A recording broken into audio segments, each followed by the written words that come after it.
The maintenance shaft echoed with Tom's footsteps as he made his weekly inspection of Level 7's abandoned sector. Omega Station had grown too large over the years, with entire sections falling into disuse as newer modules were added. Most workers avoided these ghostly corridors, but Tom found peace in the silence. His handheld scanner beeped steadily, checking for hull breaches and power fluctuations. The blue glow from emergency lighting cast strange shadows along the curved walls, making the empty halls feel like an underwater cave. Just another routine check, he muttered to himself, marking off items on his digital clipboard. That's when his scanner picked up an anomaly, a faint heat signature where there shouldn't be one. Tom frowned at the reading. The abandoned hydroponics bay ahead had been powered down for months. Nothing should be generating heat there. He considered calling it in but hesitated. False alarms were common in the old sectors, and he didn't want another lecture about wasting security's time. The hydroponics bay doors were sealed, their control panels dark. Tom pulled out his maintenance override key and pressed it against the scanner. With a groan of protest, the doors slid open halfway before sticking. Perfect, he sighed, squeezing through the gap. The air inside was stale but breathable. Rows of empty plant beds stretched into the darkness, their irrigation systems long dry. His scanner led him toward the back of the chamber, where the heat signature was strongest. The beam of his flashlight caught movement behind a storage rack. Tom froze. Something was definitely hiding there. His heart began to race as he considered his options. Security was at least 10 minutes away if he called now. "Hello?" he called out softly. "I'm not here to hurt anyone. I'm just a maintenance worker." A soft scraping sound came from behind the rack, followed by what might have been breathing. Tom slowly moved his light away from the spot, trying to appear less threatening. "My name is Tom. I can help if you're lost or stuck here." There was a pause, then a figure slowly emerged from hiding.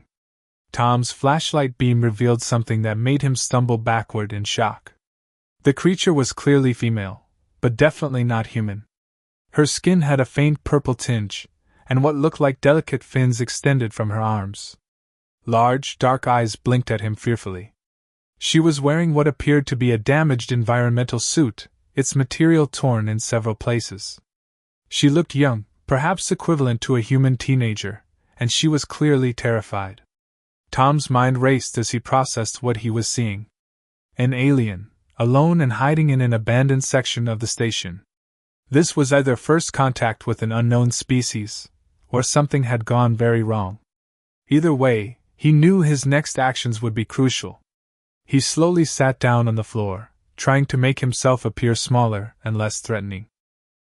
The alien girl watched him intently, her head tilted slightly as if studying his behavior. "Okay," Tom whispered, more to himself than to her. "Let's figure this out together." For several minutes, Tom and the alien girl simply watched each other. She hadn't run away, which he took as a good sign. Her environmental suit looked military-grade, but different from any design he'd seen before. Small lights on its damaged sections blinked weakly, suggesting the suit's systems were failing. Tom slowly reached into his tool bag, causing the alien to tense up. "It's okay," he said softly, pulling out his tablet. He opened the translation app he used for dealing with foreign traders. It wasn't designed for alien languages, but it might help somehow. The alien girl's eyes widened at the sight of the tablet. She reached down to her own suit and pressed something on her wrist. A holographic display appeared, filled with strange symbols. "Well, that's promising," Tom smiled. He held up his tablet and pointed to himself. "Tom," he said clearly. Then he pointed to the translation app icon. The alien seemed to understand. She stepped forward cautiously and held her wrist display closer. Tom noticed she walked with a slight limp, and her suit had scorch marks along one side. Whatever had happened to her, she'd been through something rough. For the next hour, they worked on basic communication. The alien's computer system was surprisingly compatible with human technology, though Tom suspected she was doing most of the work on her end. They managed to establish some simple concepts through pictures and mathematical equations. Finally, text appeared on Tom's tablet in broken English. "Thank you for not reporting me." Tom's heart raced with excitement. "You can understand me now? Basic translation matrix complete," the text replied. "Not perfect. Name is Mira." "Mira," Tom repeated. "Are you hurt? Do you need medical help?" Mira shook her head. "Minor injuries only. Suit maintaining vital functions." She paused, then added, "Must stay hidden. Others will take me." "Others? You mean station security?" "All others. Not safe." Myra's fingers moved quickly over her display. "My people evacuated this sector 3 days ago. Attack coming. They left quickly." She hesitated before continuing. "Left me behind. Purposely." Tom frowned. "They abandoned you? Why?" Myra's large eyes seemed to dim. "I am different. They fear different. Better to leave one than risk many." She straightened up suddenly, trying to look brave despite her obvious pain. "I accept this. Is our way?" "Well, it's not our way," Tom said firmly. "I'm not leaving you here to die." He thought quickly. His apartment was in a quiet section of the civilian quarter. He could smuggle her there through the maintenance tunnels, but they'd have to be careful. Station sensors were everywhere. "I have safe place," he typed. "But need careful plan. You trust me?" Mira studied him for a long moment. Finally, she nodded. "No choice. But you show kindness. Rare thing in space." Tom started gathering his tools, mind racing with plans. "First, we need to get your suit working better. I'm good with repairs. Then we'll figure out food and—" His tablet suddenly flashed red with an incoming alert. Standard inspection crews were headed to this sector, 2 hours ahead of schedule. "Change of plans?" he typed quickly. "We need to move. Now." Myra's fins quivered with anxiety, but she stood ready. Tom couldn't help but admire her courage. Whatever her people had seen in her that made them fear her, all he saw was someone who needed help. Tom led Mira through the darkness of the maintenance tunnels, his mind racing faster than his feet. The inspection crew would start at the main entrance and work their way in. They had maybe 20 minutes before the teams reached this section. His tablet showed the station's layout, maintenance paths marked in green. "This way," he whispered, though he knew Mira was following the translated text on her wrist display. "There's a service elevator ahead that bypasses the main levels." They turned a corner and Tom's heart sank. The service elevator's panel glowed red, locked for maintenance. "No, no, no," he muttered, fingers flying over the control pad. His override key wasn't working. Mira touched his arm gently. Her fingers moved over her suit's controls, and suddenly, the elevator panel turned green. Tom stared at her in amazement. "How did the different they fear?"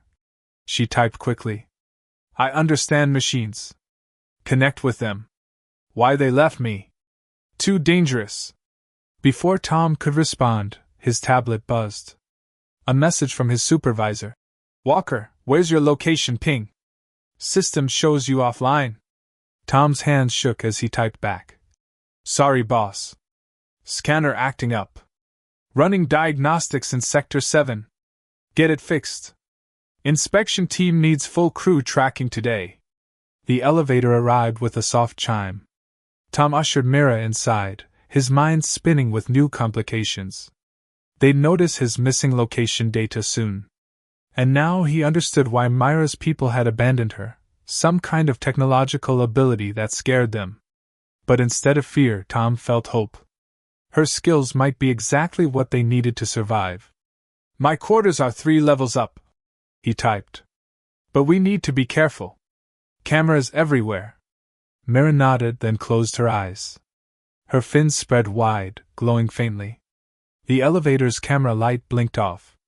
8 minutes dark," she typed. "Best I can do." They emerged into a residential corridor. Tom checked both directions, empty, but that wouldn't last. The evening shift would end soon, filling these halls with workers heading home.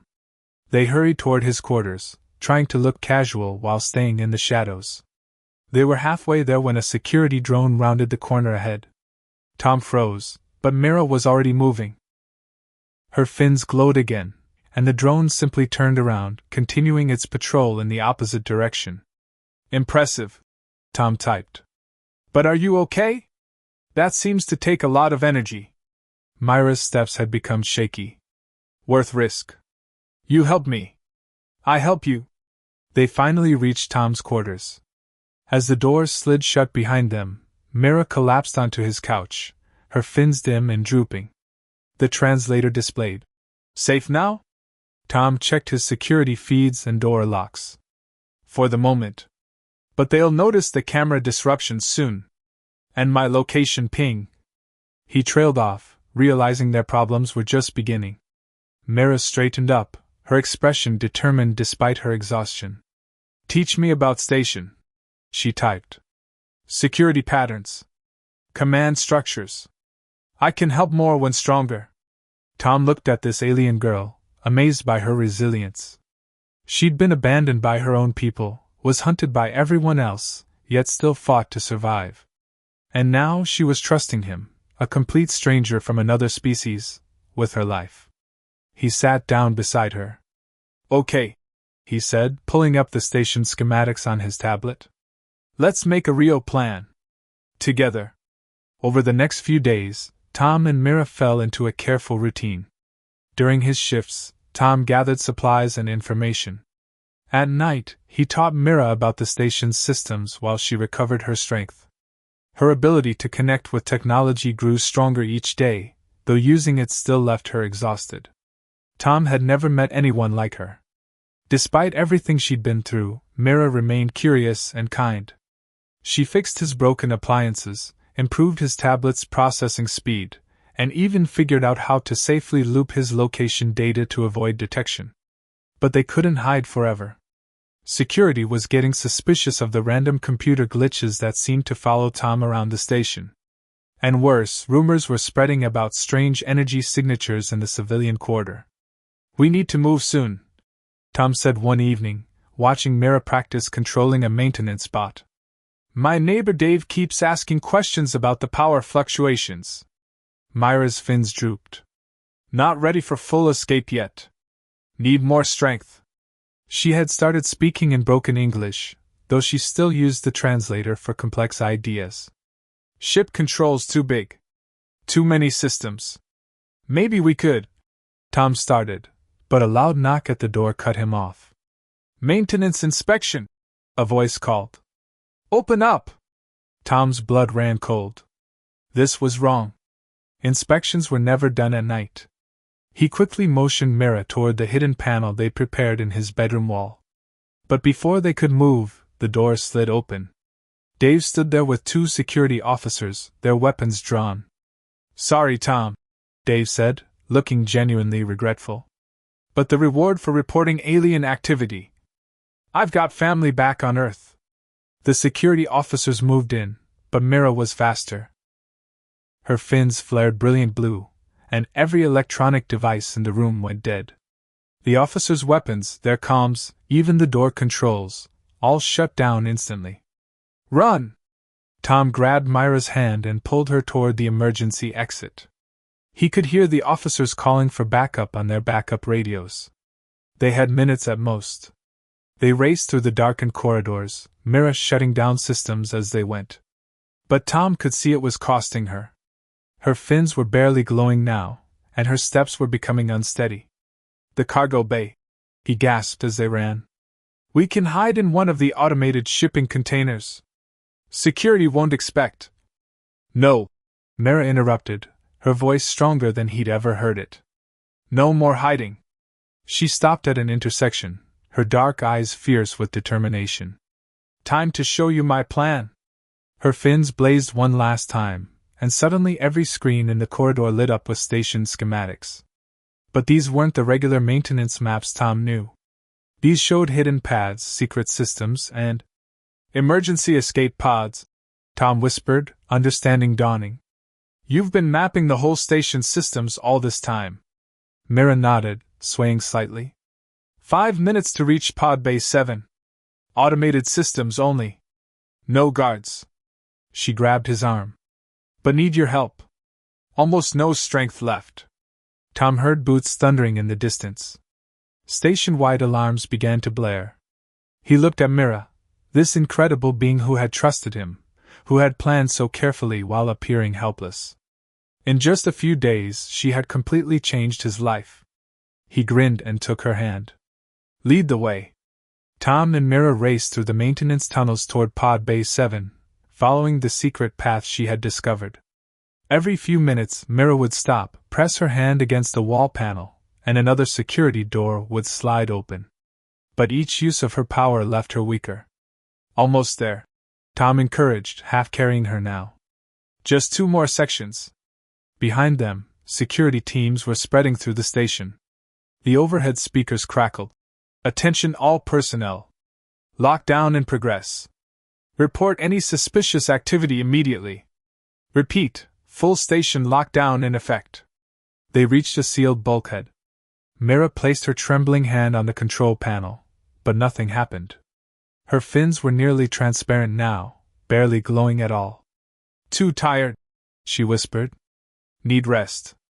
No time for rest. Tom pulled out his maintenance override key. You've done enough. Let me help now.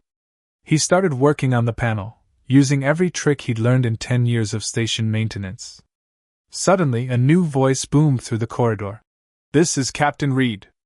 To the maintenance worker harboring the alien entity, your situation is hopeless. Surrender now, and we'll ensure your safety. Continue to resist, and you'll be treated as an enemy of the station. Tom's fingers stumbled on the controls. He'd never heard the captain make a direct announcement before. This was serious. Mira touched his arm. Go. She typed on her wrist display, her voice too weak to speak. Leave me. Save yourself? Tom looked at her in disbelief. After everything we've been through? Not a chance. He turned back to the panel with renewed determination. Your people may have left you behind, but that's not how humans treat their friends. The panel finally beeped, and the bulkhead slid open. Tom helped Mira through just as shouts echoed from the corridor behind them. Security was getting closer. Pod Bay 7 was ahead, its rows of escape pods gleaming under emergency lighting. But as they entered, Tom's heart sank. 2 security officers were already there, checking each pod. Hi, he whispered, pulling Mira behind a cargo container. We need a distraction. Myra's eyes narrowed with concentration. Her fins flickered weakly, and suddenly alarms blared in a distant part of the station. The security officers' radios crackled with reports of suspicious activity in the reactor section. We should check it out, one officer said to the other. Could be the alien. Orders are to stay here, his partner replied. More alarms went off, then warning lights, then system failures across multiple sectors. The officers' radios filled with chaos and confusion. Finally, they couldn't ignore it anymore. 5 minutes, the first officer said. We check the reactor, then right back here. As soon as they left, Tom and Mira rushed to the nearest escape pod. The pod's systems were complex, but Mira had been studying them through the station's network. Her fingers moved weakly over the controls, programming their launch sequence. Ready, she managed to say. But need your final help. Tom understood. She had no strength left to power the launch systems. He would have to use his maintenance codes, which meant his identity would be logged. There would be no going back to his old life after this. He looked at Mira, remembering the frightened alien girl he'd found hiding in the hydroponics bay. She had shown him that bravery wasn't about being fearless. It was about doing what was right despite your fears. Tom entered his codes without hesitation. The escape pod's engines hummed to life. On the bay's main screen, Tom could see security teams rushing back, alerted by the launch sequence. They were too late. Unauthorized launch detected, the station's AI announced. Emergency protocols engaged. Launch bay doors will remain sealed. Tom's heart sank, but Mira straightened in her seat. Her fins began to glow one final time, drawing on whatever strength she had left. "What are you doing?" Tom asked. "You'll hurt yourself." "Trust," Mira whispered. Her eyes closed in concentration as she connected with the station's systems. "Like you trusted me." The massive bay doors shuddered, fighting between the emergency lockdown and Myra's influence. Sparks flew from control panels throughout the bay. Security officers reached the pod, pounding on its hull, but the doors were already opening. "Launch now!" Mira gasped. Tom slammed the launch control. The pod shot forward, throwing them back in their seats as it burst through the partially open bay doors. Behind them, the station's defense systems were coming online, but they were already out of range. Mira collapsed in her seat, her fins completely dim. For a terrifying moment, she didn't move at all. Then her eyes fluttered open, and she gave Tom a weak smile. "Free," she whispered. Tom checked their trajectory on the navigation screen. They were headed toward the Outer Rim colonies, where station security had no jurisdiction. But something else caught his attention, a signal, broadcasting on an unusual frequency. "Mira," he said slowly, "there's a ship out there. They're using codes similar to your suits." Her eyes widened. "My people? Impossible. They left." "No." Tom studied the signal pattern. "Different group. The message." He adjusted the translator. "They're offering sanctuary to others like you." Myra's fins twitched with surprise. "Others? Show me." Tom helped her to the console. As she read the translated message, tears formed in her large dark eyes. "Not alone," she whispered. "There are others who can connect with machines. Who were left behind. They built their own community." The message contained coordinates and safety protocols. A hidden station, built by and for beings like Mira, where their abilities were celebrated rather than feared. "We can go there," Tom said. "I'll help you." "No." Mira touched his arm. "You risk too much already. Your life here." "My life?" Tom laughed. "I'm a wanted criminal now. Besides," he looked at the stars stretching out before them, "I think I'm ready for something new. If they'll have me." Myra's fins glowed softly, showing her happiness. "They will. Sanctuary accepts all who help. Who understand." She paused, choosing her words carefully. "Family not always who we born to. Sometimes family who we choose." Tom smiled and set their course for the coordinates. As their pod glided through space, he thought about how a routine maintenance check had changed everything. He'd set out to save someone who was left behind, but in the end, they had saved each other. "You know," he said, "I've always wanted to learn more about advanced technology." Myra's fins rippled with amusement. "I teach you. But first," she yawned, "long sleep needed." As Mira drifted off to sleep, Tom watched the stars streak by. Somewhere ahead was a new home, new adventures, and a family of people who saw differences as gifts rather than threats. He couldn't wait to see what this next chapter would bring.